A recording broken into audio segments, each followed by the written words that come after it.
Un anno fa la consegna del Sardus Pater, massima onorificenza della regione sarda, adesso la raccolta degli articoli sull'archeologia pubblicati in Italia e all'estero negli ultimi 70 anni. E in libreria Sardegna e Mediterraneo negli scritti di Giovanni Lilliu, un'opera in 6 volumi pubblicata dalla casa editrice Carlo Delfino con il contributo della regione sarda. Nei giorni scorsi la presentazione ufficiale nella biblioteca settecentesca dell'Università di Cagliari. L'opera, curata da Alberto Moravetti, raccoglie 71 articoli scritti da Lilliu tra il 1936 e il 2002 per le più prestigiose riviste italiane ed internazionali.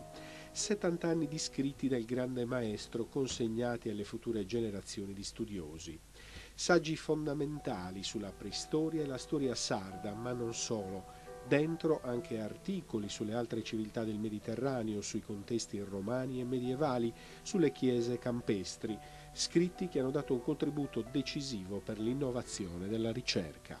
Pochi sanno, o alcuni sanno, che il professor Lilliu non nasce come un nuragista o un preistorico. Ha una formazione classica, io sono una classicista, e cammin facendo lui ha scoperto, come molti altri, come molti di noi, questa incredibile civiltà che è probabilmente una delle più importanti, se non la più importante, del bronzo nell'ambito del Mediterraneo. Senza di lui noi non avremmo avuto un filone straordinario, qual è la nuragistica, ma il periodo romano, il periodo bizantino. Lui ha scritto un volume straordinario sulle stele puniche di Solche di Sant'Antioco. È stato ed è una delle figure più importanti dell'orizzonte culturale europeo. Non è neanche pensabile la storia dell'archeologia e dell'antichità sarde senza di lui. Un patrimonio di conoscenze che la Regione Sarda intende promuovere e valorizzare. Per questo è stato finanziato un importante progetto sul corpus delle antichità sarde e sul sistema omogeneo di identità visuale dei luoghi e degli istituti della cultura. Prevede lo studio e la catalogazione di migliaia di reperti archeologici, 100 i ricercatori coinvolti coordinati dalle università di Cagliari e Sassari. Il lavoro sarà presto disponibile sul sito www.sardegnadigitallibrary.it. Una notizia accolta con entusiasmo da Giovanni Lilliu, quella che ieri era materia per specialisti, sarà ora accessibile a tutti con la creazione di un immenso museo virtuale.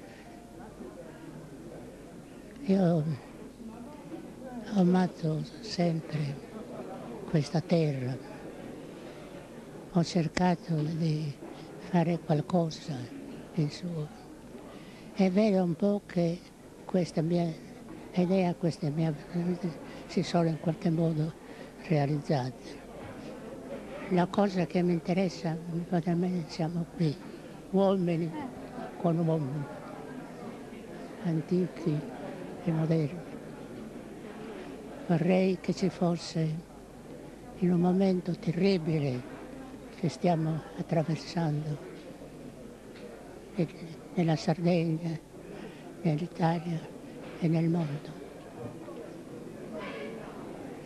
Il mio auspicio, l'auspicio di un vecchio, sia che torni la pace